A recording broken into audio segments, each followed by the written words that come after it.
Alright, this next lesson is going to be on mixed numbers and improper fractions. And again, just a quick reminder, an improper fraction is a fraction where the numerator is bigger than the denominator. So for example, that there is an example of an improper fraction. You can see the top number of the numerator is larger than the bottom number of the denominator. A mixed number is when you have a combination of a whole number and a fraction. So an example of this would be right here. That there is an example of an mixed number. You can see you have a whole number, a 1, as well as a fraction 1/2. So this would be 1 1/2, and this would be 3/2 or 3/2. Now, these two values here technically have the same value. These two fractions have the same value. They're actually interchangeable. Now, of course, you're going to use different ones for certain situations, but you are able to turn these into each other. And I'm going to show you how to do that real quick. So, if I'm trying to turn this into a mixed number, what you're going to do is you are going to divide. Now, remember, a fraction is just another way of writing a division problem. It's another way of writing your top number, your numerator, divided by your bottom number, your denominator. So one way of writing this would look like this. Okay. Another way, though, and the way you're going to use to solve this, would be like this. Now, this is a fairly simple division equation, but I'm going to go through it real quick for those of you who forgot.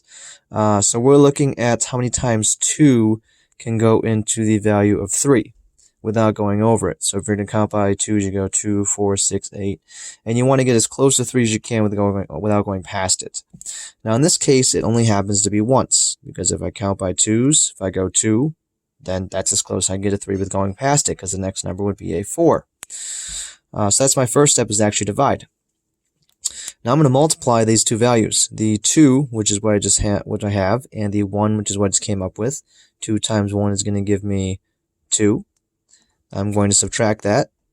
I am out of numbers on the inside here, so therefore I'm done. So this 1 is our remainder. So normally in a regular division problem, you would just put R1 and be done with it. Okay, but not here, not for our purposes here. Here, we're going to continue on and turn this into a mixed number. So, whenever you're doing a mixed number, your answer, whatever it is, will become the whole number. So that is where our bigger one, this one right here, comes from. It comes from our answer. Now, the 1/2 comes from our remainder. So 2 went into 3 evenly once, and there was 1 left over. So again, you want to think of this as, I need 2 pieces to make a whole, but I have 3 of them. So 2 of my pieces come out with that one whole number, but I still have 1 left over. So what you're going to do with this is you are going to put it over the top of this outside number, and that is going to make your remaining fraction.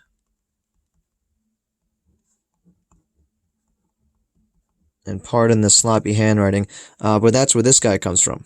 Okay, so this is going to go over the top of this to make your new mixed number. Now, this is another reason why whenever you're dividing, your remainder, whatever happens to be, cannot be bigger than this outside number, because if that's the case, you're going to end up with another improper fraction, and we don't want that. So if your remainder is bigger than your outside number, you did something wrong. Okay. Now again, keep in mind, not unlike reducing, this step has to be done in pretty much all fraction problems. Certainly ones dealing with adding, subtracting, multiplying, or dividing. There are a few exceptions, such as slope, where you do not have to do this. But again, they are few and far in between. For the most part, it's a good rule of thumb to assume that, again, like with reducing, this is a step you will have to take. Now, in some cases, you will have to go back from this back to this. Those cases include multiplying and dividing fractions almost exclusively.